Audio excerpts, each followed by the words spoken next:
Bienvenidos and welcome to another episode of Average Jose's Sports Talk. Sports talk. Boo boo boo. I'm Jeremiah, your host. And I'm Cullen, the other guy. The other host. Heck yeah, baby. Episode 2. I'm feeling good about the last episode. And like the probably like 2 views we got on it. I haven't checked, but Feeling pretty good because if I remember right, I think at last I checked, I had 9 views on it. So okay. Okay. 10. 10 views 6 days ago. So, I mean, it's a come up. It's a grind. Dang it, dude. I put in for Devon Akane, the Dolphins running back that went off. Transactions just got posted. I did not, in fact, get him. Someone else got him before me. That's funny. I almost went to see if I could pick him up because he was still there, obviously, because Yeah, transactions were posted. So I was yeah. like, I wonder if I put in, if I for some reason would get it before he did. I I did mean, you not. possibly could have, because I don't know. I don't know how it's. Because that's my Yeah, dad. I I was don't. like, "Can you like just confirm this for me so I can get him?" And he was like, "I don't do anything. It's all about like the waiver order." And I was like, "That's so dumb. Like, you're So I telling me wonder if I that would have. maybe I don't know like why this dude gets it before me when I like place like second to last last season. I feel like I should get priority, but I don't know. But we can segue into that later. First off, y'all already know what's about to happen to start this episode. We got the quiz bowl to start us off. That quiz bowl is going to determine who gets to be depressed first by talking about their teams. Because And I actually got my trivia questions ready before the start because I remembered this time. I'm proud of you, dude. I am proud of you. So let's just get into the quiz bowl, dude. Do you want to go first? I could go first. All right, let me hear it. Hit me with it.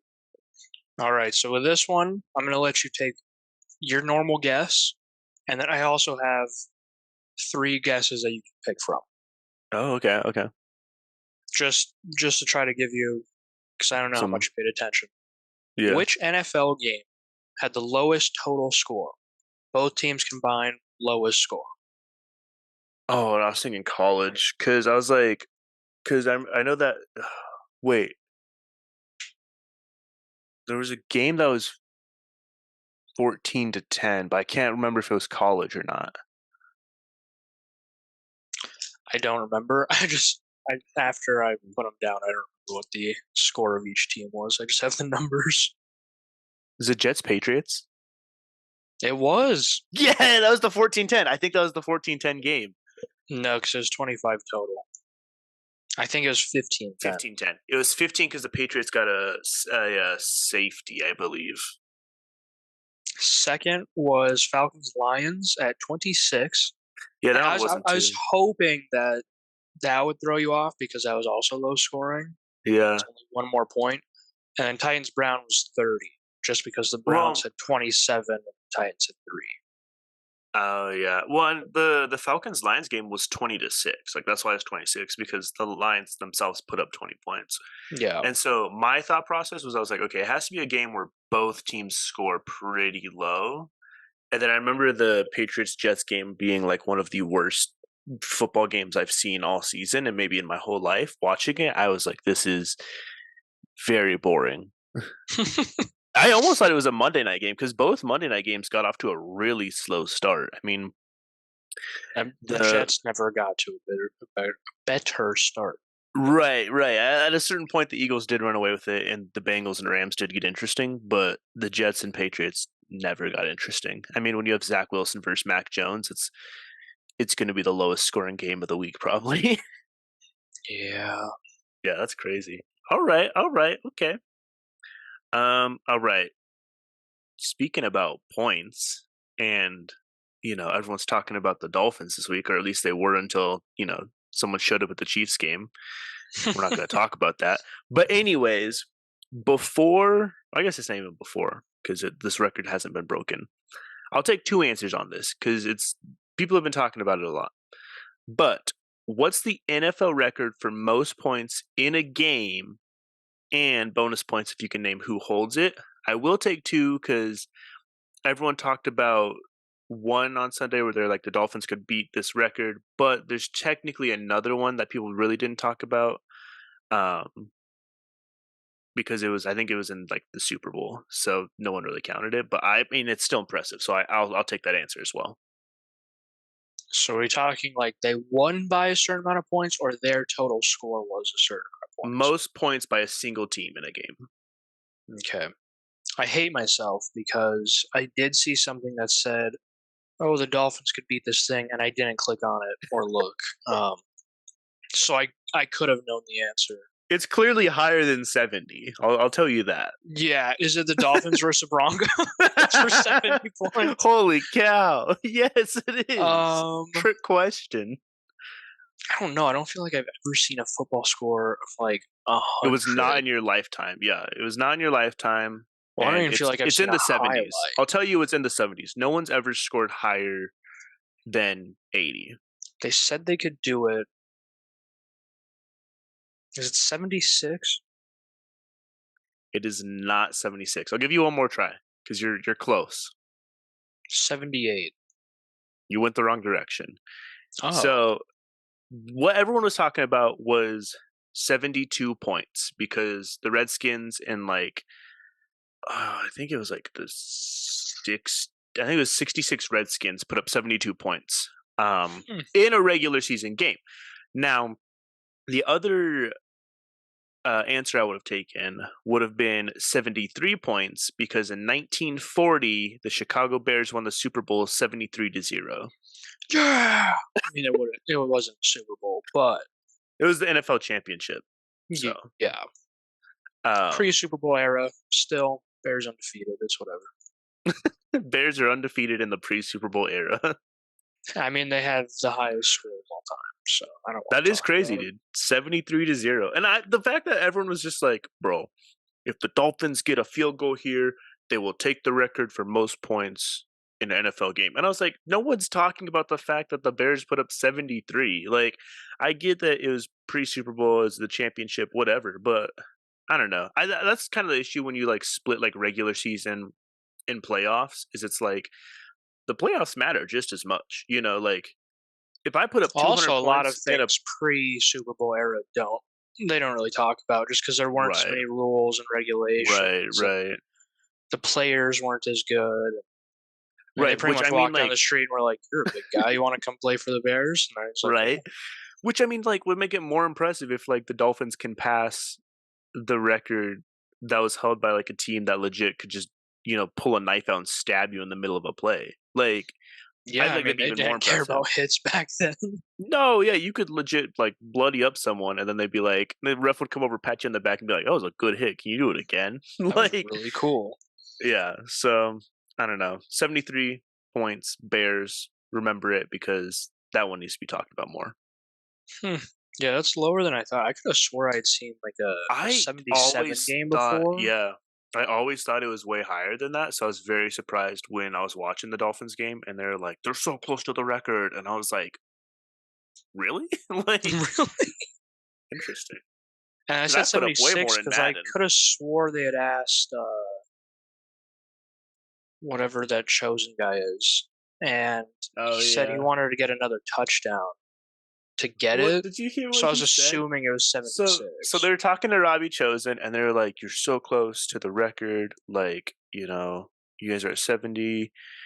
How does it feel like knowing you didn't get it? And he was like, yeah, I mean, we was at 70. We should have gone for 100 yards because we was at 70. I was like, does he know what happened in that game? He was talking about yardage.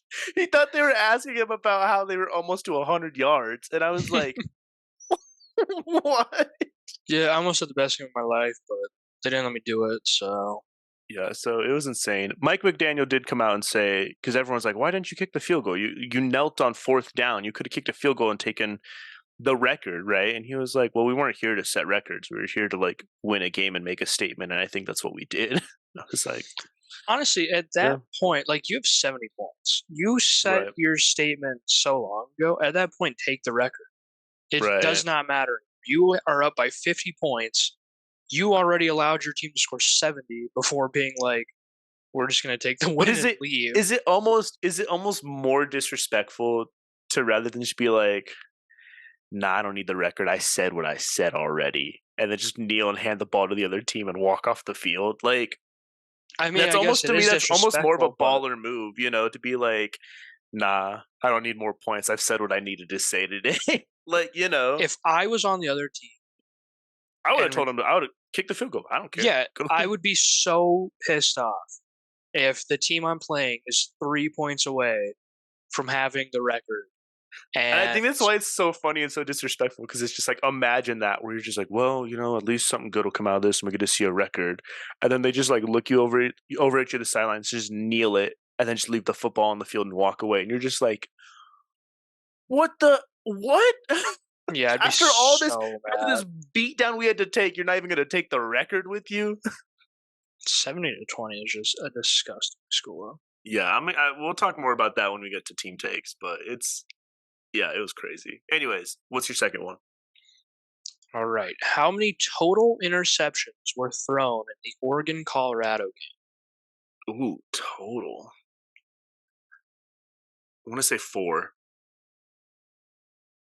One. What? That's By crazy. Bo Nix of the Oregon Ducks. I even put the stats together. Yeah, Bo Nix threw a pick. Shadur threw none. Holy cow! Yeah. That's crazy. I figured that one would get you, which I don't know why I did it. I even put the As I stats was together. making it, I was like, he is making the stat chart, so you should know. But I'm glad I got you.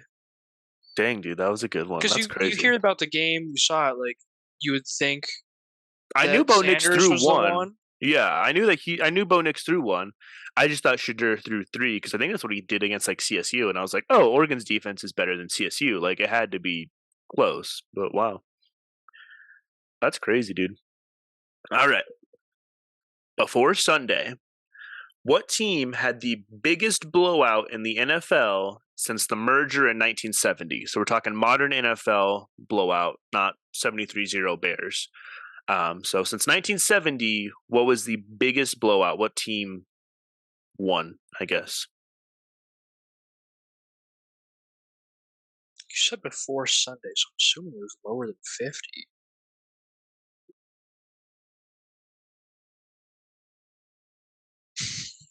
Uh, The Sunday part doesn't matter if it's bigger than 50. well, I mean, like, oh, I see what you're saying. Okay. So I guess Because this you is still the by that yeah, saying that's it's like true. That's true. before Okay, Sunday it was lower than 50. okay. Then I guess take the before Sunday out because I didn't even do the math on that. You're right. No, it's higher than 50, Um, which is crazy to think that this wasn't the biggest blowout in NFL history. Now that you think about it, 55. it's 59. But what team? I'm looking Oh, for the team. What team put up 59 on another team? the Steelers. It's the Patriots, the Oh, 2009 Tom really? Brady Patriots. Yeah, I was 2009. thinking Patriots, but I didn't remember them ever doing like that insane. Yeah, 2009. The Patriots beat the Titans 59-0. Bless you. I sneezed. Yeah, so the Patriots beat the Titans 59-0. Yeah, that's insane. I just don't remember them ever like going off like that. I almost Yeah, said Patriots. yeah. I feel like if you're thinking like, okay, modern football era, who's going to be putting up a lot of points? I feel like Patriots is just always a safe That's what I bet was for that thinking, but Brady era. I mean, back in the day, the Steelers were insane. So I was like, I'm Yeah. sure they got 55 points on that team at some Let point. me see if I still have it pulled up. Oops. Um, did I? Oh man, I think I got rid of it. Did I do? I want to find that link. Okay, here we go. Biggest blowouts in NFL history.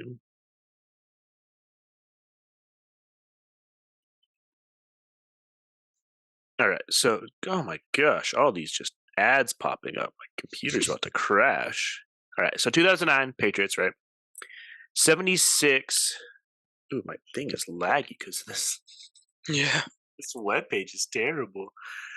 76 Rams also did 59-0 on the Falcons. Hmm.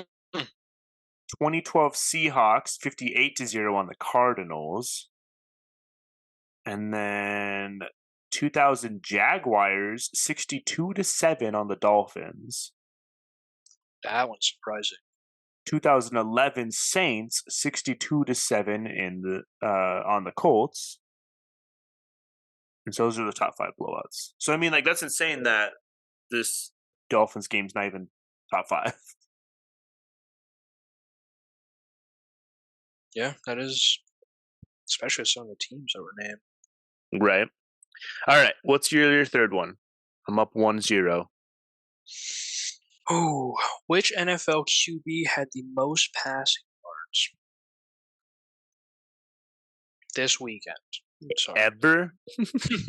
This week 3, which quarterback had the most total passing yards? What team did you say he was on? He didn't. Dang it. I was hoping to get you. I know it wasn't Mahomes because I know Mahomes actually did not throw for as much as you would think. And I don't think it was Tua because Russell Wilson threw like pretty close to what Tua threw for passing yards. Oh my gosh. I'm just gonna shot in the dark. I don't think it was Jalen Hurts. I'm trying to think of like big games. Hmm. Was it the Cardinals quarterback Dobbs? It was not. It wasn't Dang. even top 5. It was Justin Herbert with 405 passing yards. Oh, He went 40 for 47. I didn't even think about the Chargers Vikings game, dude. That He only makes had so much 7 sense. incomplete passes. And then the second QB was Kirk Cousins with 367. That makes Had sense. 50 attempts, only completed 32. Both See, had that's 3 that's the touchdowns. Chargers' issue, dude. Is like Justin Herbert's having to work his butt off because their defense won't do anything. So that's why these are such close games. And then you look at Herbert's stat sheet, and you're like, he had a QBR of 2,000 with like 600 passing yards and 10 touchdowns. How did they win by 3 points? You know. You want to know who was third? This one is pretty surprising. Who was it? Andy Dalton. Who did he play for? Panthers. Bryce Young is out for a week or 2. That's right. So he had to start, and he had 361 yards, 58 attempts, 34 Dude. completions, 2 touchdowns. People always kind of slept on Andy Dalton, so good for him. Yeah, I had Andy Dalton on my team, and he's very sleepable on. So Yeah, that's crazy. yeah, Andy Dalton was a Bear, and it was not a good time for Bears fans. I forget he was on the Bears for a little bit there. Because he's on the Bengals like for most of his career. Yeah, I think he was drafted by the Bengals. Okay. All right. This last question might be a little unfair, so we can tweak it. But what's the worst blowout in college football history? So this is like there's so many 200 answers. points. You're close. All right. So 1916 Georgia Tech versus Cumberland. How many points did Georgia Tech put up on Cumberland? It's in the 200s. Year? 1916. Oh God. It's in the 200s. I'll give you like 3 guesses or something. We'll play hot or cold. 218. You're pretty close. Go higher. So that's 1. Wow, I thought I was gonna have to go lower. No. I was trying to shoot over, so I'd have to go under.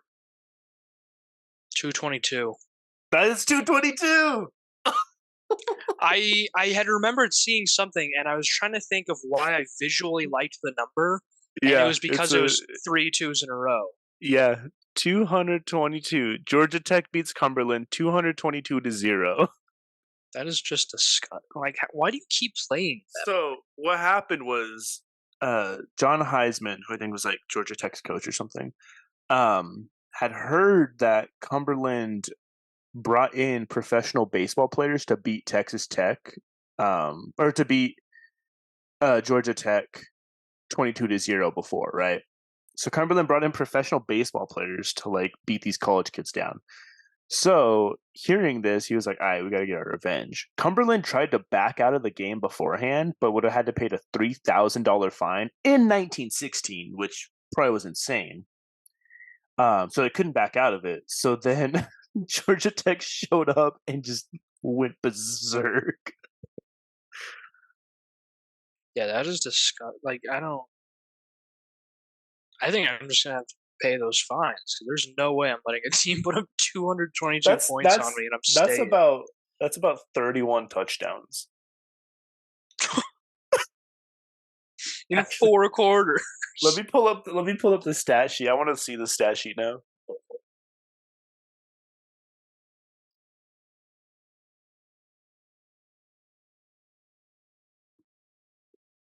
Yeah, that is just I need to I disgusting. need to know like what these stats look like. Okay, so here's the quarter by quarter breakdown. All right, first quarter 63-0. Yo. Second quarter 63-0. Oh my, back to back? Third quarter 54-0. I hope like the third strings are in at this point, you know. I think the Fourth coaches are quarter playing at this point. fourth quarter 42-0. Damn, they could have put up Gosh. numbers if they kept up that 63. Isn't that insane? So here's the team stats. Georgia Tech's rushing stats. 26 attempts for 922 yards and 32 touchdowns. Cumberland's rushing stats. 27 attempts for negative 42 yards and 9 fumbles.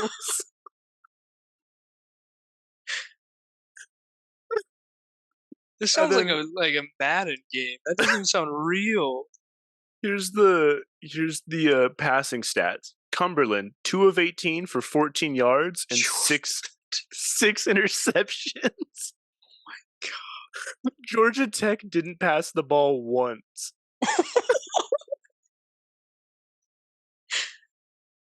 Oh my, yeah, What's wow. insane is it technically should have been 224 because Georgia Tech missed 2 extra points. Mm, wow. So Yeah, that's 32 touchdowns. yeah, they put up 32 touchdowns, and that's how they did it. Is they just ran. I want to like. There's got to be like a video footage or something of this. Like From 1916. I know. I just want to. I don't know, man. Probably find a drawing somewhere. And here we go. I got a play by play. Gosh. So, um, left tackle failed the game. All right. On the first play for Georgia Tech's first possession, swept left for a Georgia Tech touchdown. He went from the Cumberland 20. What is this? He went from the Cumberland 20, or he returned it to the Cumberland 20. Yeah, this is a weird play by play. Listen to this. Okay. So Georgia Tech kicks off, tackled with no return on the Cumberland 25. Gouger hit the left tackle for 3 yards. McDonald failed to gain. McDonald punted 20 yards to Prius, who returned 18 yards to the Cumberland 20. Were they playing on like a 50-yard field? I don't know, but they need to do like a recreation of this game or something. Like do A I don't movie know. about it. Yeah, for real, because that's crazy. But anyways, that's our quiz bowl. We technically tied 1-1, but Again. I'll go first since you started last time, and I'm just itching to talk about this Broncos game. Yeah, you talked about that, buddy. So, the Broncos lost What? to the Dolphins. What? Maybe next week. Moving on to the Oregon game. Nah. So we watched the game on like the drive to South Dakota, right? And it got to a certain point where I think we were down like 50 to 20, 50 to 14 or something. I don't know. But I was like, you know what? At this point, I'm just here to watch the Dolphins score touchdowns. Like I was like, I don't At even care. this point, I care like about the the other team. Dolphins. I like Tua. I like Mike McDaniel. Like I'm excited. Like let's see what they can do. And then they got to like 63 or whatever, and I was like, oh my gosh, they might actually put up 70 on us. At this point, mind you, the backup quarterback is in, who then comes in and throws like a 50-yard dime touchdown pass. I was like, oh my gosh. Like, I was like, that's insane. And so the Dolphins clearly earned this win. I mean, it put up insane numbers. Have you seen all that talk about like Tua's weeks 1 through 3 this year and last year are the exact The same stat exact line? same stats, like Exact same, bar for which is bar. ridiculous considering he put up 309 yards this week and 4 touchdowns. But it's just insane. So Tua's showing off what he can do when he's not like in concussion protocol half the season. When he's not Um, dying. I everyone's been saying it. I got to agree with it. Vance Joseph, the Broncos defensive coordinator, needs to go. You don't get so many points dropped on you and not have some sort of fallout from that, man. Like also, mind you, the Broncos were like the top defense in the league like the past couple years.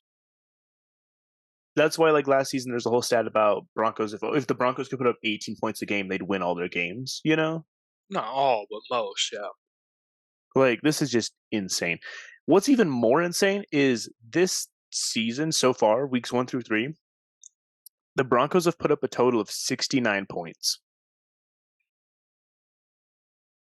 Which is less than what the The Dolphins did. Dolphins put up 70 in one game against the Broncos. Like that's ridiculous. So and what's crazy too is if you look at the stat sheet too, like Russell Wilson had the same amount of completions as Tua for 3 less yards.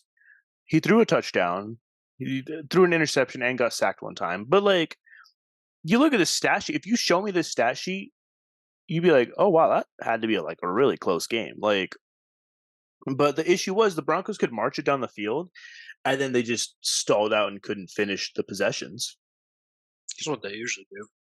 Or I think Sutton had like 2 fumbles. Like he got great catches, made a great jab step, great move. He's moving up the field, and he's just not holding on the ball, and they punch it out. That's 2 fumbles, and Dolphins scored on both those like drives after the fumble. So the They Dolphins had were a taking drive where they advantage of. didn't score. I don't know if they punted at all, did they? Let's look at this. Because I didn't even So- think about, like, if they had a drive where they didn't do anything. Touchdown, touchdown, touchdown. Oh, they turned the ball over on downs.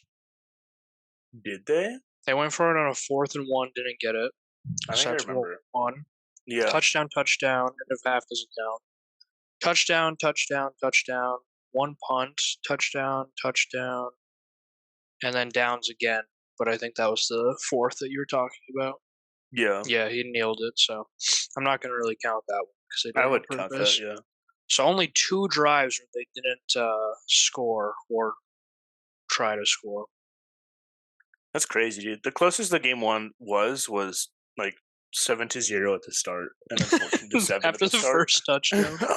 Yeah, it was. Well, and then we scored, so it was 14-7. But second quarter, it was 21-7, 21-10, 28-10, 35-10, 35-13, 42-13, 49-13, 56-13, 63-13, 60-20, 70-20. Bro, spitting. That's just ridiculous. Oh my gosh. I just think it's crazy that Wilson and Tua threw like basically the exact same stat line, you know? Yeah. So I don't know if the hate should be on Wilson for this. I mean, obviously there's something missing for them to not finish all these drives where he can clearly march the field the same amount as Tua can, and they're not putting up 70 points. So Bears Broncos next week will be most interesting. That'll be a worse than the Patriots Jets. No, I'm expecting the Bears to absolutely stomp on them. Yeah, I'm trying to decide if I need to start Fields that week or not. I'm But expecting a 70-20 game, Bears. if that happens, dog, oh my gosh. I'm hoping the Bears are just so pissed because all you heard about their game was you know who, and they're like, "Oh yeah, well watch this, we can do it too," and they just stomp the Broncos. Beating down on the Broncos as the Do you Broncos just like like, it? what did we do? We didn't do anything. We We had a worse also week than lost. you. That's what I'm hoping for. I would say I could see the argument that the Bears had a worse week 3 than the Broncos. Because at least we didn't lose to the Dolphins, and the announcers were like, "Well, hopefully the Broncos can shake it off." You know, like Yep. those announcers had Bears fans punch in the air. It was so annoying. I was like, dog, we're. I mean, we didn't get stomped, but we didn't do No. good. And then so every time they would do anything, they'd pan up and look at her. I'm like, she's not a football player. We don't It's care. looking like the Bears have some bad blood.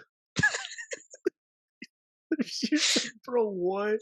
Stop talking. They're just you just like they pan up to like the announcers and you just see them on their phone scrolling through like Spotify, like, oh bro, look at this, let me look this one. It looks like the Bears are gonna lose more by 22. There's like, nice one, nice one. That was a good one. Yeah, it was. I would prefer to lose 70-20 any day over what the Bears had to endure during that game. It wasn't fun. Wasn't Yeah. fun. Before we get to Bears and Chiefs and your other takes, I want to talk real quick about the only highlight of my weekend for sports: Oregon versus Colorado. That was nice. It was Oregon won 42-6 against Colorado, and it's so funny because before the game, there's the whole thing. Colorado players were stomping on the logo and wiping their feet on it and stuff. And then after the game, Deion Sanders was like, "All these teams, they think they got to beat me, and they're only focused on me. But they're playing. I'm not playing anymore. I retired a long time ago." And I'm like, "Bro, like you're Colorado football at this point. Like you are the face. You have done so much to put yourself at the front of this program. So of course teams are going for you. I mean, like you have talked so much, and like your team is so flashy, and it was going to happen eventually. And I've been rooting for Colorado. I've enjoyed watching them play. I still enjoy watching them play, but they have been a cocky and somewhat undisciplined teams at times. I mean, that's why they were struggling against CSU, was all the penalties they were getting. And so it was going to happen eventually where a top team like Oregon or UCS this upcoming week was going to, put a beat down on them like this. And I think there was points where like Oregon was like going for it on fourth down when they were already up by like 30 points. Yeah, they went for it on like 4th and goal and got another touchdown. Yeah, that's what it was. Which, like, honestly, that's fair. Like, if you're on the 3-yard line, punch it in. Worst case scenario, you go for a safety. Like, yeah, it was crazy game. Oregon moved up after that game to number 9, so still top 10, even more top 10. Colorado's unranked now, which is just insane that they lose to a top 10 team, and the AP polls are like, "Nah, we're done with you." Do you think that there's any chance for Colorado to beat USC next week? I don't know. It's kind of like what I said last week. They need to stop like thinking that they're this super awesome team and just actually start playing like it. They need to start practicing like it. They're so cocky and so in their head, and they just think. And I mean, it's not bad to think highly of yourself, Right. but when you're barely beating CSU and you're getting stomped on by Oregon, it's time to stop thinking highly of yourself and make it so others think highly of you. Right. People thought highly of them week 1, but after that first week, they really haven't done anything. Oh yeah, and I think it's hard when you like have that mindset of like, yeah, we're the best in the league, we can win every game. Because then when you go down, 30-0 or whatever, then you're just like in your head, it's tough to come back out of that. And I'll give props to Shooter Sanders last week against CSU. They were down, and he was able to grit his teeth and make that huge, push, and they tied up the game, pushed it to overtime. They ended up winning that game, and it's because he had that mentality. But that mentality works for those close games. You're like, cool, I just need to have a great possession, a great drive, and we're back in this. But when you're in a game where you're down 42-6, like that's just it's hard to have that mentality of like, yeah, 5 more great drives and we can be back in this game. And so that's why, like you said, like they got to get out of that headspace of thinking they're like the elite program. You got to remember, bro, Colorado went 1-11 last season. Yeah. Like, so I think though, like if they keep up what they're doing with this program and they don't change too much about it, and like they keep Dion, they keep the boys, they keep everyone else they brought over from Jackson State, they keep recruiting, I think that Colorado will be a top program next year or the year after. I think they've got so much potential. I mean, you already seen they're like 3-1 to start the season after going 1-11 last season. Yeah. So there's a lot of potential there. I don't think that whatever this season ends up looking like for them, if they lose the rest of it or whatever, is anything to be like, oh man, Colorado's back at the bottom. I think it's still a rebuild. It's the first season. It's the first year of a rebuild season. So Yeah, they definitely have the building blocks. Just right now, they're not using it how they yeah, need to. yeah, no. Bo Nix is still, people are starting to talk about him more for the Heisman race. I think there's a chance, but it's hard when Washington's Penix, I think is his last name, quarterback, is He's putting actually up playing football. like thousands of yards and hundreds of touchdowns in like 3 weeks. Like, Yeah. it's hard. I'd love to see Bo Nix get the Heisman, but I don't know, man. And then of course you have Caleb Williams from USC, so there's some tough ones out there. It's a good Heisman class this year, I will say. Still have Sanders in it, so. Anyways, talk to me about Bears versus Chiefs. How'd you feel after that game, buddy? I mean, honestly, I don't feel we did. I was expecting the 70-20. I really was.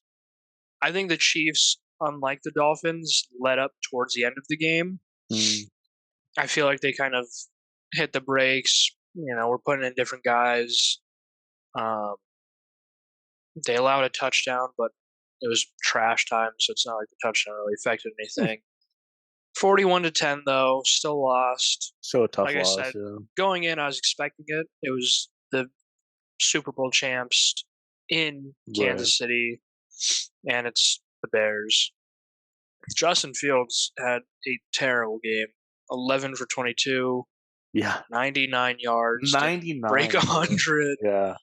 A touchdown, interception, 3 sacks. Honestly, the sacks pretty low. It was like 7 last week, wasn't it? 6 or 7, yeah. Last week he had a worse game sack-wise. Yeah. More interceptions last week. Like I said, the one touchdown that he had came in trash time, so it's not what I noticed this game was he was running it more. Like the pocket would collapse and he'd leave the pocket more than he was last week. Doing what he's able to do. Mm-hmm. So I think he is, and I want to say it's what he talked about in his press conference where he like kind of sort of blamed the coaches. I think in the second one that he did to clear up that, he did address like, I need to stop playing robotic. I need to start, using my feet, just playing smoothly and just actually do the things that he knows he can do. Yeah. Honestly, though, Patrick Mahomes didn't have the greatest game of his life. 24th for 33, only 272 yards. Yeah, he had 3 touchdowns, but like he could have 12 yards and 7 touchdowns. It's Patrick Mahomes. What did you think about he took a shot to that high ankle again in this game? He was limping a little bit afterwards. You could definitely tell his first few plays afterwards, he wasn't moving as fast, wasn't, getting out of the pocket as quickly. Do you think this high ankle sprain that we saw last season is going to come back to haunt them this season even more. Because I mean, if he's dealing with it already week 3, and you got the rest of the season with only like a bye week to rest. I don't feel like it will ever truly like affect him. I mean, he played the Super Bowl with it. Like, I mean, he had a giant wrap on. I don't even know if he could bend his ankle at that point because of how wrapped they had it. Right. And he was still moving in the Super Bowl. He was still getting the ball out, going down the line, making sure he can get the passes. I think Patrick Mahomes is one of those players where, unless his leg is just like off of his body, he's still going to make things work. I mean, he is a quarterback, so really, they need to just stand there and throw the ball. Right. But Patrick Mahomes could hop on one foot and still make it work. I'm not trying to ride him or anything. But we have already seen last season when he was Right. dealing with it fresh, Yeah. he was still being able to do all the things that he was already doing. Yeah. I think it might slow him down a little bit, and I do think he needs to move less to get it to fully heal. But I don't think we're going to see the Chiefs got blown out because Patrick Mahomes kept getting Right. sacked because he couldn't move.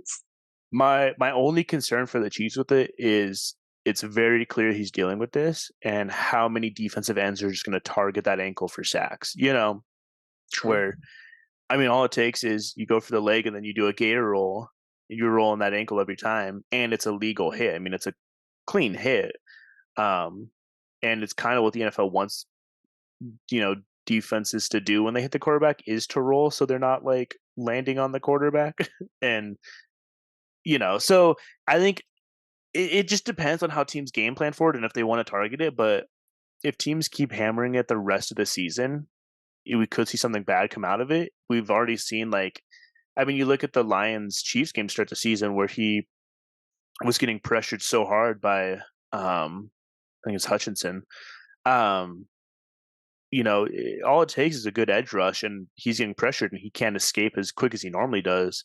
Granted, he's great at throwing it away. I mean, that's one of what he's best at, is just making quick quarterback decisions. So Yeah. if he can just keep his head on while doing that and not let the ankle and the rush get to him, then I think he'll go pretty unaffected by it. I Yeah, wonder if we're unlike going to Justin see Fields, he can get the ball out when he needs to. right or Zach Wilson. But I wonder if we will see Pacheco taking more of a lead role on offense now, just because they want to try and prevent Mahomes taking those hits. Yeah. But I don't know. It'll be interesting. Like I said, it's week 3. That's a tough time to have it flare up again. Yeah, But right at the beginning of the season when you have yeah, because so many he's weeks to go. just going to be getting hit on it for the next, 13, 14 weeks until playoffs, and who knows. Yeah. But yeah. All right. Talk to me about Wyoming. I didn't really watch this game. I kind of was getting updates from you and updates from my phone and stuff. When I was doing the stat sheet for Peasley, though, I wanted to cry. Talk to me about that. That was insane. Yeah, so like I said last week, Wyoming and the Bears are the exact same team, just different levels of football. So They should play each other. I'd pay for that.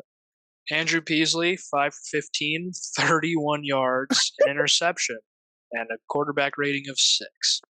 I've never seen a single digit, dude. I've never seen a single Yeah, digit QBR. it felt gross saying 6. Believe it or not, Wyoming 6.2. did win. 6.2. Let's give them the Okay, extra point 6.2. 6.2. Believe it or not, Wyoming did win 22-19. But it was not because their offense is insane. We started the game field goal, not us, sorry. App State starts the game with a field goal. Believe it or not, our first drive, we punted. 3 and out.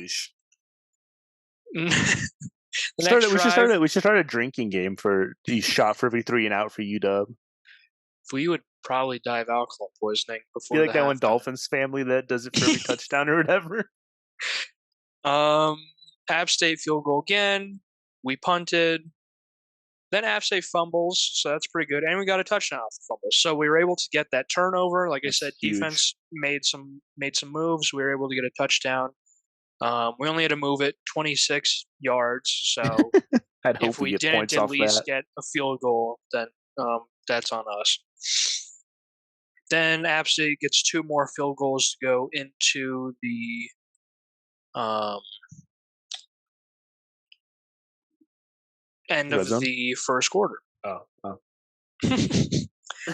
To go into the second half, I guess, Okay. or second quarter. And then Wyoming just stops doing anything. App State, again, isn't really doing anything. It looks like Wyoming, the interception that Andrew Peasley threw was a pick six, Naturally. 18 yards. And then the next drive, we get a touchdown. And it was crazy. That was about the time I'd started watching the game. So it's about 16-14 at this point. it is. So they get that interception. It's 19-7. Okay. I started watching right before. Peasley throws a pick six. App State puts it 19-7. I was kind of feeling, okay, this feels like a repeat of last week and with the Bears. I feel like that could be game. There were still almost 12 minutes left in the game, but it just didn't feel like it was happening.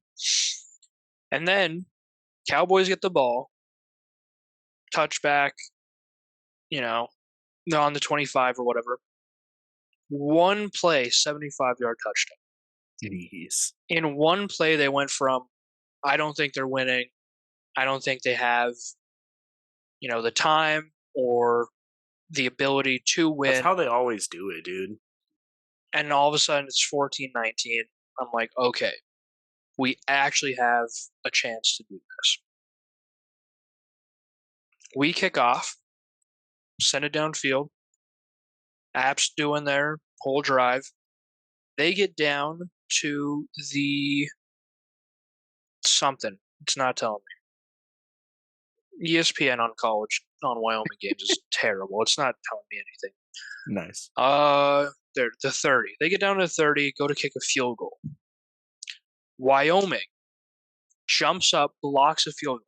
When they started going, and I saw how high up those guys got, 2 of them dead center, arms up, I was like, they're blocking this field goal. I already know they are blocking this field goal. They block it.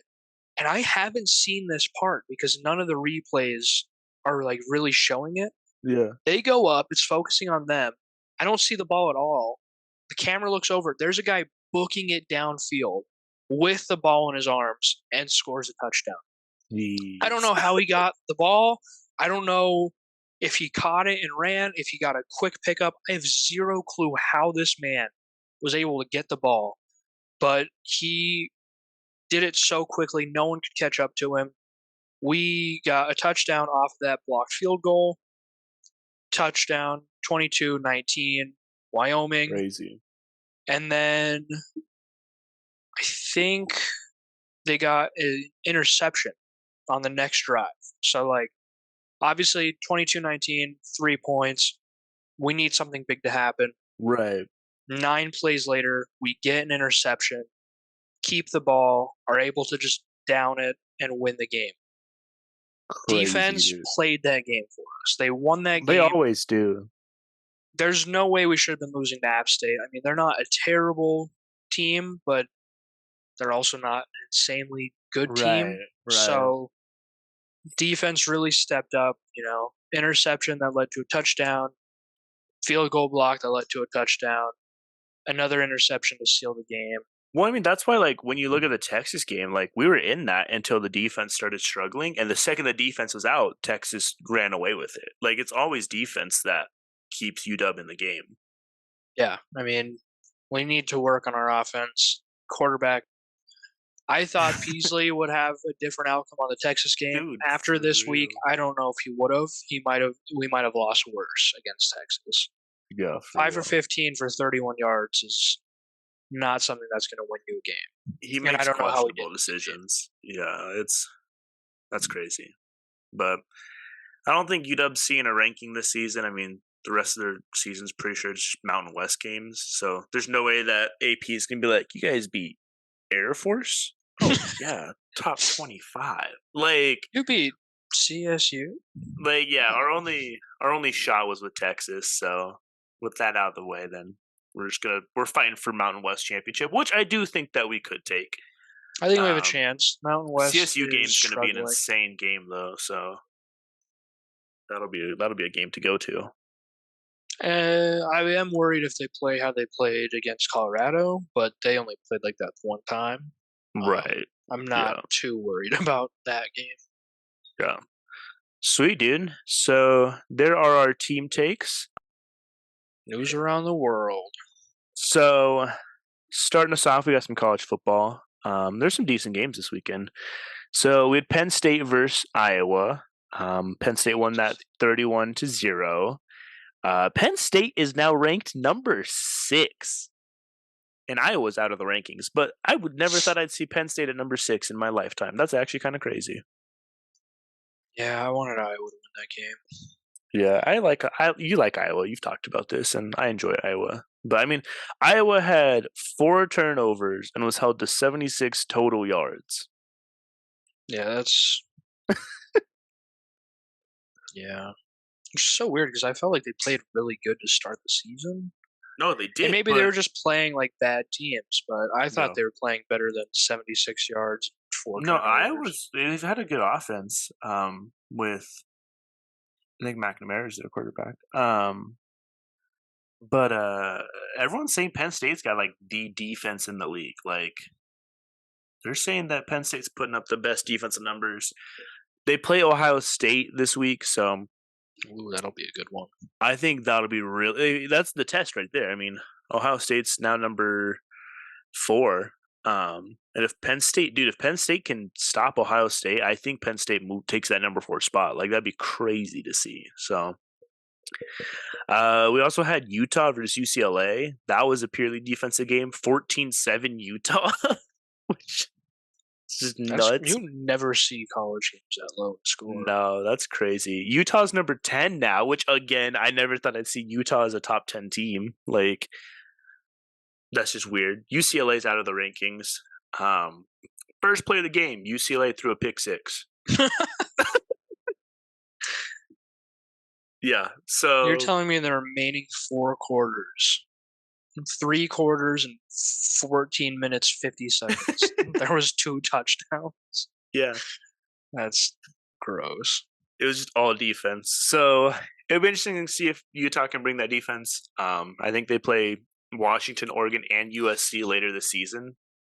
Since I think Utah's Pac-12, so that's though I don't see Utah winning any of those 3 games, but I do see them being good games. I see him beating Oregon probably. Thank you. Gosh. All right. We also had Washington State versus Oregon State. This is a crazy game. So Washington wins 38-35. Super close. Yeah, Washington moves to number 16. Oregon moves down to number 19.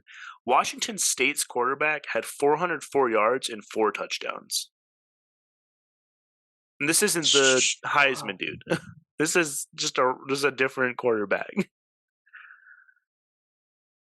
But yeah, that's sounds like their defense just needed some work there because their offense was right. doing that. I mean, it's almost the exact Chargers Vikings game. Vikings. Yeah. It's almost exact. High scoring. Quarterbacks had great, but is super close, like 3 points, I'm pretty sure. Yeah. And so Washington State's coach said that they wanted to make a statement this game because apparently Lee Corso, the sports analyst, said that this is the future Pac-2 and that nobody's ever going to watch this championship. I think like he said something else. I think like Lee said something along the lines of like it'll be a boring championship or something like that. But Washington State's coach took it as no one's going to watch this. So he was like, no, we're going to show you guys like how. And it was an interesting game. I mean, 38-35, like high scoring, a lot going on. Yeah. So I think it's safe to say that the Pac-2 is in safe hands with these 2 teams. Yeah. Crazy. Another good game. We had Ohio State versus Notre Dame this weekend. Game was insane. I was able to catch the end of it, and which was the best part of the game was the end. Yeah, of it. 100%. That was all when everything happened. Yeah. So Ohio State wins One's He Ohio won. State. Ohio State wins, if you guys hadn't seen the game, 17-14. Ohio State moves into the top four at number 4, which we haven't seen Ohio State at number 4 in the top 4 since last season. I think they're usually a top team. Yeah, I was trying to remember when they got knocked out by Michigan. That was last year. That's crazy. And Notre Dame drops to number 11. So basically what we saw last season, where Ohio State's securing a top 4 spot and Notre Dame is struggling to stay in the top 10. Ohio State wins in the last few seconds on a goal line push. The last second, I'm pretty sure. I'm pretty sure it was the last second of the game. Because Notre Dame only had 10 people on the field. For a few plays is what For I a few saw. plays, yeah. A few plays, they had 10 men on the field. They didn't even know. So I read what the coach said about that. He said that he thought it'd be better to not risk the penalty than to try and rush a person on the field. It would have been an 18-inch gain for Ohio State if he would have risked it, because they were already so close to the goal line.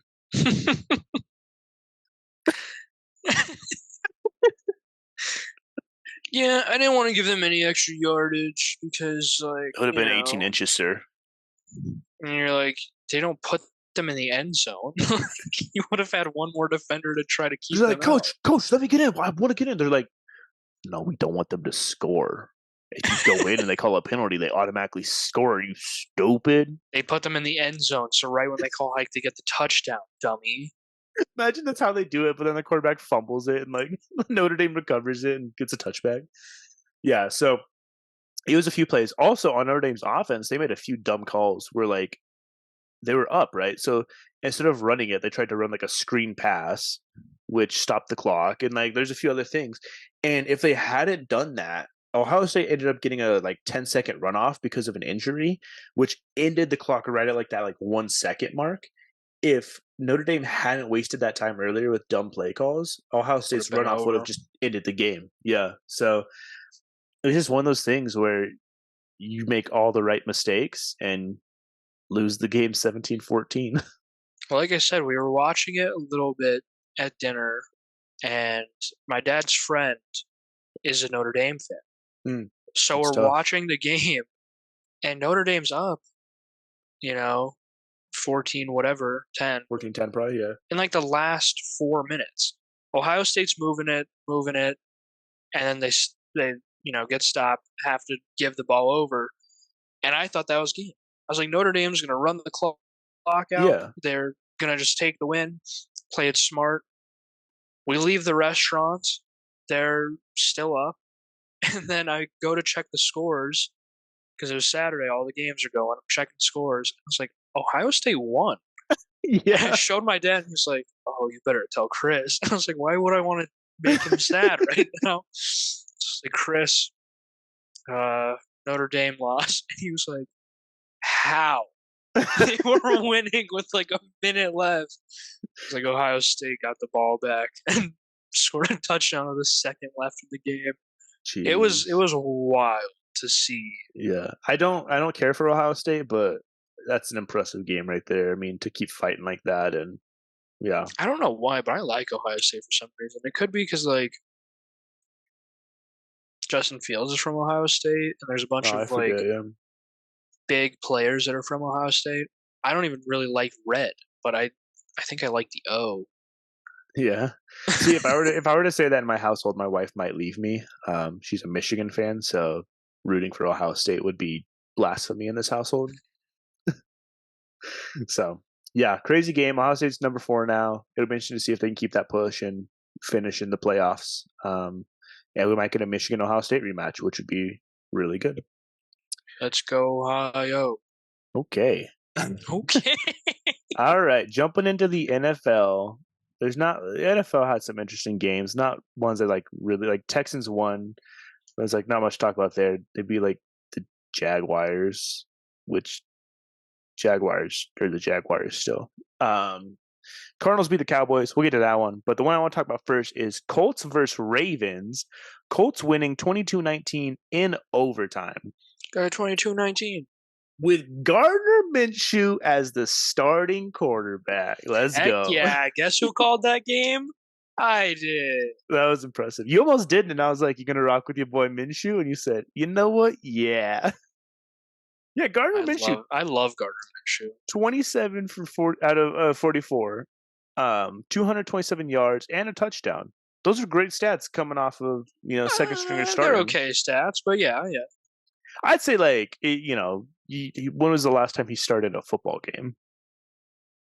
And the Ravens That's have great really defense. The Ravens defense is really good.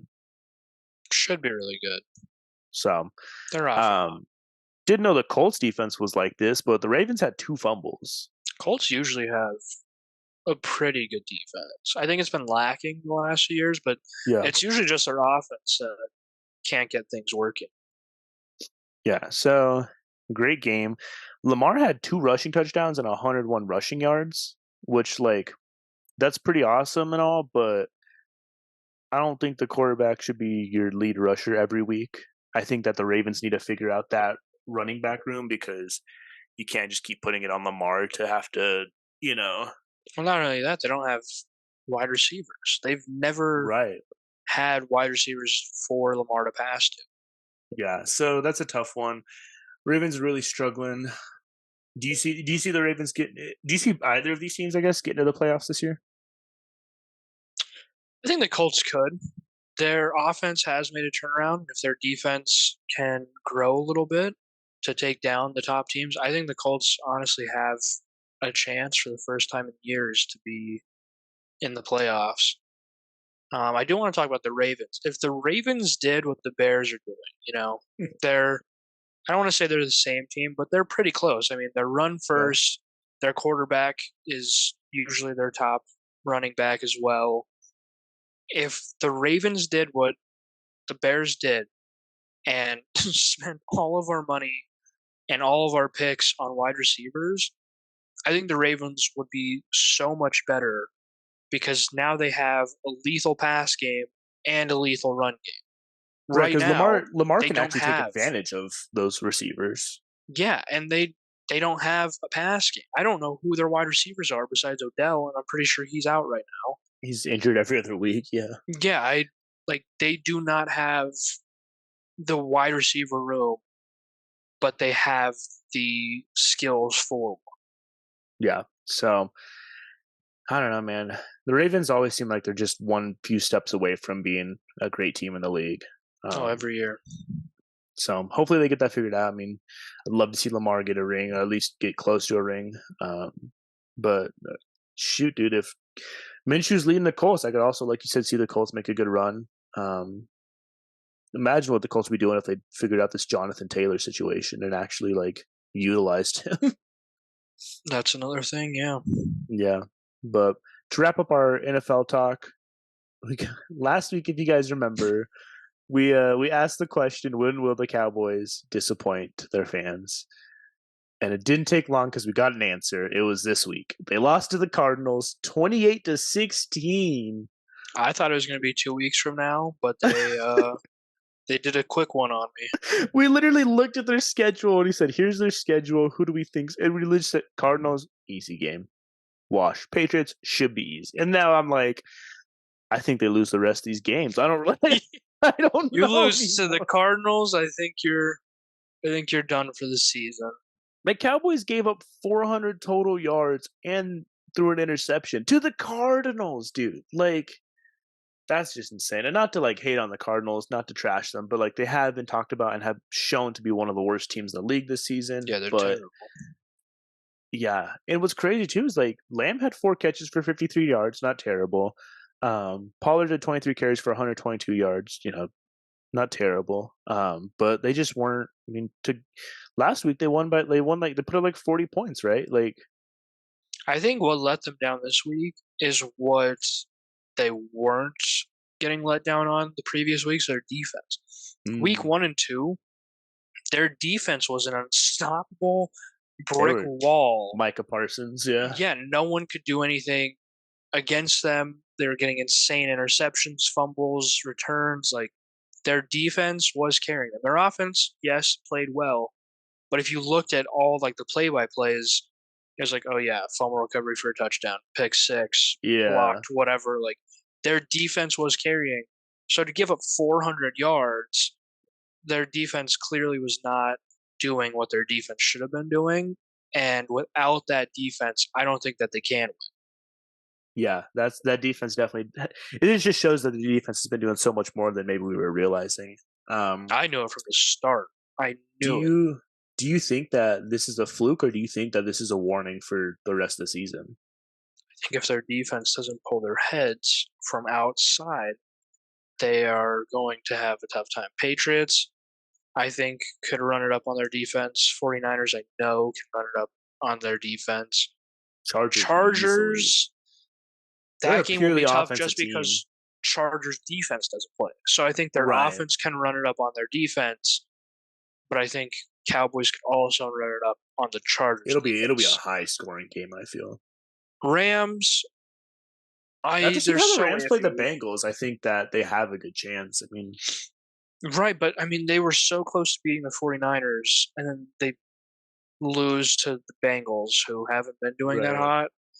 So that one will be tough. Eagles, I think, have the Cowboys, especially Yeah. if their defense is playing, Oh my gosh, mediocre at yeah. best. Giants, I don't know if they're going to get a redemption from game one. For real. Panthers, I mean, with Andy Dalton won't be in at that point, so Yeah. it will be back on Bryce Young. The Panthers haven't been doing too bad, Who'd they beat? They honestly. beat Browns last week. Saints, no, they lost to the Saints, but I want to say that's the week you're talking about. Yeah, they beat. They had a crazy game where they ended up winning and no one saw it coming. Was it the Saints then? Because They might have beat the Saints. uh, It would have been week oh no, two. it's just last week. Yeah, week Was, 2. oh no, the Saints beat the Panthers. That's right, 20-17. Yeah, that's what I thought. And then But Bryce Young had a great game. Bryce Young 22 out of 33 for 153 and a touchdown. Not terrible against the Saints so defense. Panthers, Yeah, Commanders, I think they do win. Seahawks will be an iffy game. Seahawks, Eagles, Bills, Eagles, Dolphins, Lions will all be interesting. yeah, I think they have a rough last 5-ish games of the season. I would have thought Dolphins, Seahawks, Lions would have been easier games, but after watching how all three of those teams have been playing, Cowboys can be struggling to get in the playoffs. I think, dude. Told you they'd let them down. Didn't know it'd be this week. That's crazy. Jeez. Just quick lightning round here to finish up. Like I said last week, WNBA playoffs are going on. They have finished the first round. They are now in the second round semifinals. The Dallas Wings finished off the Atlanta Dream, but they already lost their first 2 games to the Las Vegas Aces, who, if you remember, I'm pretty sure swept in the first round. So Aces are on a roll this season. New York Liberty finished off the Washington Mystics in overtime. Okay. They're moving on to play the Connecticut Suns. The Connecticut Suns finished off the Minnesota Lynx, and they are currently tied with the New York Liberty 1-1 with games this week. So it looks like it's heating up pretty good. They also just announced the WNBA MVP, but I know nothing I about saw that. WNBA. Yeah, I saw it. Congrats. Player. I don't remember. I don't follow. If I don't follow a sport, I don't, Yeah. This is these parts of the segments are just for our fans who don't follow football. Next, we have the MLB playoff picture. Like I said, playoffs are starting October 3rd next week. Literally nothing has changed from last time we talked. It is still the Rays and Orioles that have clinched, and everyone else is still fighting for a spot. So it's a pretty close playoff race, it sounds like. I'm sure it's interesting for baseball fans. I'm sure it's hot over there. And the Champions League has kicked off with Bayern, Arsenal, Napoli, Real Madrid, Salzburg, Feyenoord, PSG, Leipzig, Manchester City, Barcelona, and Porto all securing their first wins. Wow. And then other teams not securing wins. Everyone else who's in it did not, because I didn't Everyone else say them. did not win. There were a couple draws. If you remember us talking about, I called them in my parlay. You did call some draws. So that was actually crazy. But that's what's been going around the sports league here. Sports stuff happens. Let's get into some fun games to talk about for this next week in sports, dude. I feel like we got a good slate of some football games. What I'm looking forward to the most is Bears versus Broncos. Yeah, I go between them so much. I'm like, yeah, the Bears are going to beat the Broncos. It's in Chicago. I think Bears are going to actually step it up this week. And then the next time I think about it, I'm like, no, they're going to let me down again. I don't know Right? why I think they're going to I've step been it in the up. same. Yeah, Broncos are going to come in and win. It doesn't matter. this is literally a fight for first pick of the draft. Honestly feel the Bears could have their first 0-17 season, possibly ever. I don't know if they've ever. I mean, obviously they haven't gone 0-17 because this is like season 2 of 17-week Right. games, but um, I don't know if they've ever gone fully defeated. If they haven't, I could see this being the first season they do it. I could see it. What's scary is the Panthers might sneak that first pick away from both of us. They might. The I think Panthers? they're also 0-3. No, because the Bears play the Panthers, and I don't know if I Oh, have enough. yeah. I don't know if I have enough confidence that the Bears can beat them. Well, do you know what week they play them? That both teams might be throwing that game. I want to say it's week 9. I will look right now. You can start talking about a different team, and we can come back Let me as see. I I can just find pull it. out. Bears Saints week 9. Mm. Bears Panthers week 10 primetime game Thursday night 10. football. What's even worse is the other primetime game on Monday is Broncos Bills. So both our teams will be losing that week in prime time. What's sucky is that's going to the kick off the whole week, nation, the whole and nation can everyone's going to watch it. watch. The whole nation can watch both our teams get embarrassed in prime time. Yeah, that's Gosh. yeah. Anyways, Thursday night football this week is Lions versus Packers. I feel like that's gonna be a really fun game to watch. Oh wait, I just realized something. Yes. The Bears traded with Panthers last draft so they could get Bryce Young. I want to say we got a first round out of that. So no matter That's actually what crazy. happens, You we're guys could going get to the get a first two couple picks of first the round draft. picks. Oh my gosh. Well, hit up the Broncos because I'm pretty sure the Broncos traded like 10 picks away just for Russell Wilson. So if you offer us like Justin Fields, I'm sure we'd give you all our picks for the draft. Nah, we'll offer you Justin Fields in about 15 years right before he When retires, he's and ready to then you retire. guys can take him then. Gosh. Anyways, Lions versus Packers. I'm looking forward to that one. I think the Lions will take that one. I think it'll be a good game though. Lions defense has been just going berserk this season. Packers are trash. Yeah, the only reason they won last week was because Derek Carr blew out his shoulder and Jameis Winston had to come finish the game. They were up like 17 They scored like 0. 17-0 in the first quarter, like first half at least. Yeah. Yeah, they So speaking of the Saints, Buccaneers versus Saints this week. I don't know if Derek Carr will be back in time. What's doubt interesting, he will. they were like, it's a good thing you got tackled on a field because anywhere else you hit your shoulder, you would have destroyed your shoulder. I was like, we're not playing in the parking lot. Like, Where else would he have got tackled?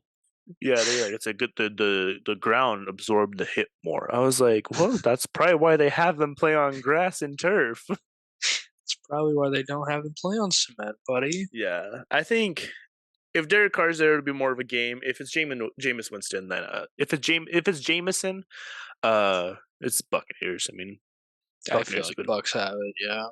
I think the Saints will put up a fight if Derek Carr is there, but even if he is, he'll be coming off the injury. So, Dolphins Bills though, that'll be a good game. I feel like Dolphins are coming off a 70-point game. Bills are coming off like a 30-point game against the Commanders. Both have played trash teams last week, but I think the Bills have been struggling, dude. I mean, my dad was saying he's looking at getting rid of Josh Allen or benching Josh Allen for the rest of the season. Like Wow.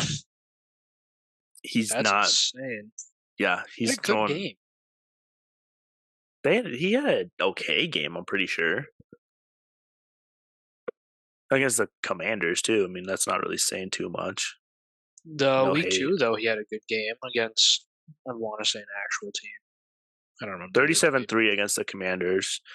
Josh Allen, 20 for 32, 218 yards, a touchdown, and an interception.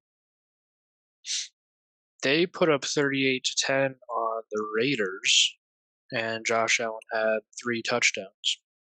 So, I mean, they're 2-1 right now. I don't think it's time to give up on Josh Allen or the Bills, but I don't. If the Dolphins do it, the Dolphins did that against the Broncos without Jalen Waddle. So I don't know when Waddle comes back, but it'll be a good game though. Another interesting game, just because it's a marker for how the Cowboys are doing, will be Patriots versus Cowboys.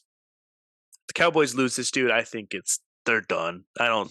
It's wraps for the Cowboys. Yeah, I mean, this is one of their easier games of the season. The Patriots put up 14 points on the Jets, who the Jets have a pretty solid defense, you know. Um, and if the Cowboys defense struggles, then I think Mac Jones. Yeah, I don't know, man. That'd be a tough one. And then we got some college games to look forward to. We got number 10 Utah versus number 19 Oregon State. Oregon State is a negative 3-point favorite in this game. I think Utah takes it. You think Utah takes that one? I think so. We did talk about last week. I don't know if you remember. Ohio State was a negative 3.5 favorite, I believe. And they didn't cover because they won by 3. By 3. So that's a bad beat. But I don't think this will be as close a game as the 38-35 Oregon State game was. Like I said, Utah's got tough defense, so it'll be interesting to see if Oregon State can get past that. It was the most talked about game of the season until they got destroyed by Oregon. But number 8 USC versus Colorado. Colorado has a 22.5 point spread to cover against USC. I feel like they definitely cover it. I don't know if they win. I think we need to see a lot of growth on Colorado's side before I start taking them in games again. Yeah, that's fair. We got number 1 Georgia's first tough game of the season against Auburn. It's a 14.5 point spread on that one. I think Georgia wins that. That's pretty short for a game against the number 1 team, honestly. Yeah, but Georgia also barely covered. I don't think they covered a 20-point spread against a no-name team a few weeks ago. Do you remember that when? Yeah, they struggled that week. And they're playing Auburn, so I mean, I don't know. I don't really care about Georgia. I don't care if Georgia loses. Don't care about Auburn. They can lose to us. Yeah. I think it'd be crazy to see the number 1 team go down. Don't get me wrong. Oh, I'd love it. If they went down, I wouldn't really care at all. Yeah, that's fair. Also got number 2 Michigan versus Nebraska, 17-point spread there. Michigan takes that one. Easy. I think Michigan takes that one, but I think it'll give Michigan fans a bit of a scare in the first half, like they normally do. Nebraska is a decent team. Defense is usually pretty good. Yeah, so Michigan hasn't been going off in the first half. So we got number 9 Oregon versus Stanford, 27-point spread there. I think Oregon easily takes that. They have to, dude, which will be nice because there hasn't. It's been a while since I've had an Oregon Stanford game where I feel confident about it. So we'll see. And then I feel like one of the best games this week is going to be number 24 Kansas versus number 3 Texas. 17-point spread. I don't know, dude. I think we have a chance to see Texas lose this week. I think they could. I think because they didn't struggle against Wyoming, but they also didn't do anything insane against Wyoming, and we've already talked about how trash Wyoming is. So if they do that against a Wyoming team, I think Kansas has a chance of really just shutting them down with their defense and then running it up on them on offense. Yeah, so some good games to look forward to. Before we get into hot takes, I just got a alert on my phone that Damian Lillard is being traded to the Milwaukee Bucks. Oh, wow. Yeah. That'll be insane. Good time to get that alert. Yeah, for real, while we're filming. That's crazy, dude. Damian so for those of you listening and watching, I'm a diehard Blazers fan. I'm a diehard Damian Lillard fan. Hurts to see him going. It's been talked about for a while. I knew it was coming. The Bucks is probably one of the only teams in the league where I'm like very happy that that's where he's ending up. I love Giannis. I love, I was so happy when the Bucks got that ring a few years ago. So having Giannis, having what Damian Lillard has been missing for most of his career is a solid big man to help support him in the paint. And that's exactly what he's got. And I think that the Bucks are about to go on a crazy run with Damian Lillard and Giannis Antetokounmpo. So Yeah, I think they'll have an actual season. yeah, this will be crazy. But that just came up on my phone. Had to mention it. Had to shout out, Damian Lillard. But And we got those are some. hot takes for the day. So That's our hot takes. Just kidding. We got some week 3 hot takes for y'all. We asked and y'all delivered. So we got some hot takes that y'all want us to discuss. First off, we got to hate on Kirk Cousins a little bit here with this take. no, I know. I'm sorry. stop. I'm sorry. I'm sorry. But Kirk Cousins is not the problem. I know. But people are saying that Kirk Cousins is making a lot of teams contenders for the playoffs. I mean, the Vikings Honestly, though, it's literally not Kirk Cousins' fault. Like, I know I have him on my fantasy team. I really like him, but it's not even bias. I've seen a lot of things this week showing his like stats and his projections. yeah. His stats and projections. He's on track for like a 6,000-yard season, 51 Jeez. touchdowns. Still? Yeah, Like, wow. and on track to have like his worst like stat or not stat, but his worst win percent ever.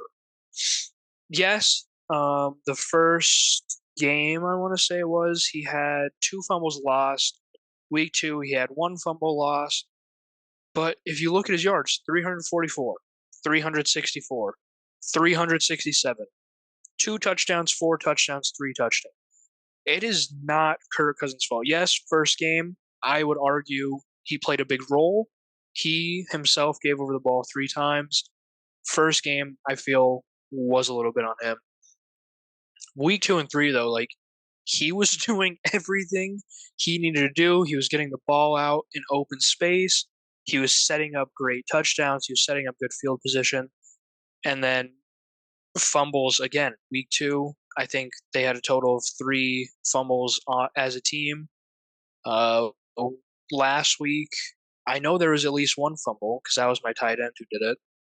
I also feel that the Vikings and Kirk Cousins got a lot of hype this season because of last year when they had were like barely even winning the games. right, and but it's all because they had that game of the year against like the Bills, I think, where it was just like an insane fight to the finish, fumble after fumble, all this stuff, and the Vikings ended up winning that game, I believe.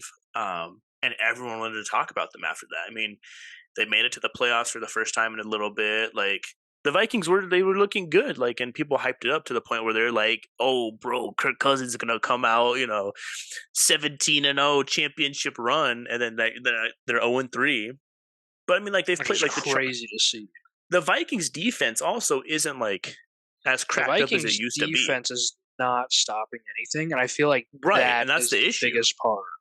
They put up 35 points against the Chargers. The Chargers just put up 3 more than that. So like that's your issue right there. And if that's what the Cowboys are going to struggle with, like we said. If your defense isn't putting up stops, then it's kind of hard for your offense to do anything. I mean, that's what the Broncos were struggling with against the Dolphins. It gets to a point where you're down 63 to like 13. That kick return touchdown doesn't matter anymore because you're already out of the game. It was cool, but it didn't help. It was great. anything. The morale probably went up a slight bit, but it's not enough to come back. So defense wins games a lot of the time, and Yeah, to Vikings got to me, figure that out. that is a very, very hot take. I do not think Kirk Cousins is the problem. He's on track for his best season. I think the problem is their defense isn't doing anything, and then the fumbles as a team, the turnovers as a team is really hurting them as well. Yeah. Next one we got here. Now this one's interesting because things have shaken up a little bit since the Jets lost. So this one's saying that Jets are going to get trade demands for Sauce, Brees, and Garrett if Zach Wilson's still their starter. But also, I think it was yesterday, 2 days ago, it was announced that the Jets have brought on a veteran quarterback to start to replace Aaron Rodgers and to lead them to their Super Bowl. It is none other than your very own Trevor Siemian. They announced because I always get the news from that NFL memes, Instagram, whatever, Yeah. and it was like breaking.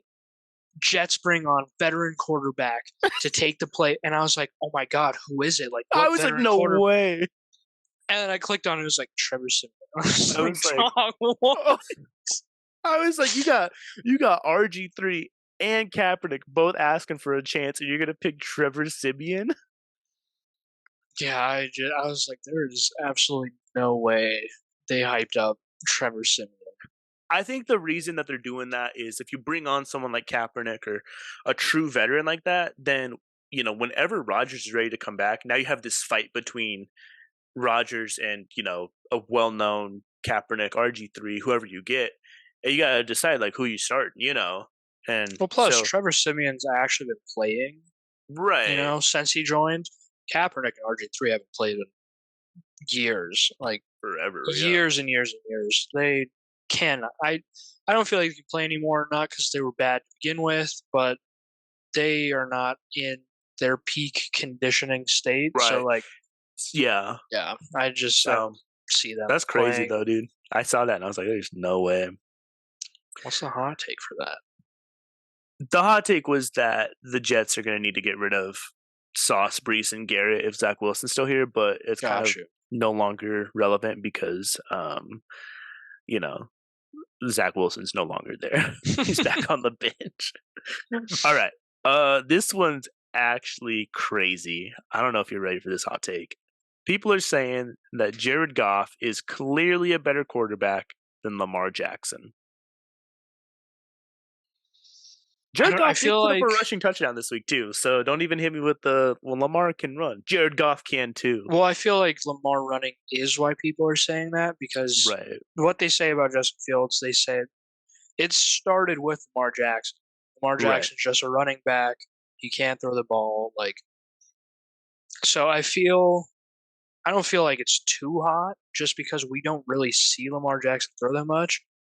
But I've seen him throw some like long bombs. There was that one game he had to go take a dookie, came back, won the Won the game with like game. 2 minutes left. Insane comeback. Iconic. I mean, what wasn't his first season he won MVP and looked I like think so, yeah. insane. Yeah, he went off. I feel hasn't Jared Goff been in the league like a while longer than I Lamar will has? say though, I do feel like Jared Goff is more consistent than Lamar Jackson. He's definitely more consistent, but he's also always had a wide receiver, at least Yeah, one. Lamar that's true. Jackson hasn't really had one wide receiver that he's always been able to throw to. Yeah, yeah. So I feel like there is differences between them that it's hard to compare. But I don't think that is a super hot take. Like I'm You can not see hating on Goff or yeah, anything. It's just you can see the I feel like it's resemblance. hard to compare those two players. Yeah, no, I agree. They're totally different styles and stuff. I do think Jared Goff is starting to get the recognition he deserves because I do think he's a decent quarterback. It'd be insane if they made that trade and then Stafford gets a championship and a few years later Jared Goff gets a championship and they That just would need to be switch insane. teams. Actually, So yeah, I from Michigan, and whatnot, reverse. right? I hope the Lions can get a ring. So, next one we got here. This is interesting. People are saying the Bears' worst mistake was moving on from Trubisky. I don't know. It's hard to say it's on the quarterback in Chicago. Obviously, Justin Fields is in his head right now. He's not playing Right. his prime. But when you look at coaches and the play calls, and I feel Chicago is just a place that young quarterbacks go to get crushed Right. because the coaches have never been able to pick plays and make good decisions because they're like, yeah, let's do 3 screen passes and punt it on 4th Right. down when we go 3-and-out. Or they're like, yeah, you see that guy who's in quadruple coverage? Throw it to him. I'm like, no, let him run the ball. And they're like, no, Right. this is a quarterback. I'm like, dog. So I I love Trubisky. His stats are better than Justin Fields. He was still super young and improving at a good rate Yeah, when the Bears got rid of him. I thought that was way, way too early to call his time, yeah, but they did it. Obviously, can't go back. But I liked Trubisky. I didn't think he was a bad fit for the team. I think our coaching and our entire upper staff just need to get absolutely wiped out. We need yeah. a new everything So do the in upper Broncos. management. So do the Broncos. I do not think it Yeah. was quarterbacks that are the problem, at least not 100% of the problem. I think coaches are Well, 95% of the problem. so going off this idea of moving on too soon from a quarterback, there is a decent amount of talks right now. People have even put together packages of trading If you Zach Wilson say the Zach and Wilson Justin thing, Fields. don't even talk to me. That would be There's worse talk because about Zach it. I've Wilson seen can't stuff run or about it. throw. There wasn't talk about it. You saw one post on one I've seen actually a lot of account. people commenting on this, and I've looked into it, and there's actually a few different people that have talked about it. Okay, well, they don't watch football because Zach Wilson can't throw or run. And if he's not going to fit on the Jets that have like an actual line, actual wide receivers, good running back, he doesn't fit there. He's not going to fit on a team that does three You're telling screen me you passing that don't punts the want ball. Zach Wilson? BYU's own Zach Wilson? I hate him for one. For two, I would hate Justin Fields to go because let's say Rodgers does return. Then he's Now a Justin bench Fields is quarterback. benched. Yeah. And I love Justin Fields. I told you this. If he, I want him to do good. If that means he has to leave the team to do good on a different team and to maybe get a ring, at least progress, I Yeah. guess that's what has to happen. I don't want him to go to the Jets where they already have a Rodgers quarterback in waiting. mind, and he would Yeah. just be the backup until Rodgers is ready. Yeah, And I I don't see the definitely Jet. don't want Zach. I don't see the trade happening, especially now that they decided to go with Simeon. I don't see the Jets looking to get Justin Fields or anything. Yeah, they can keep Seaman and Zach Wilson. We'll keep I just thought I'd bring it up Justin and Fields. get your reaction.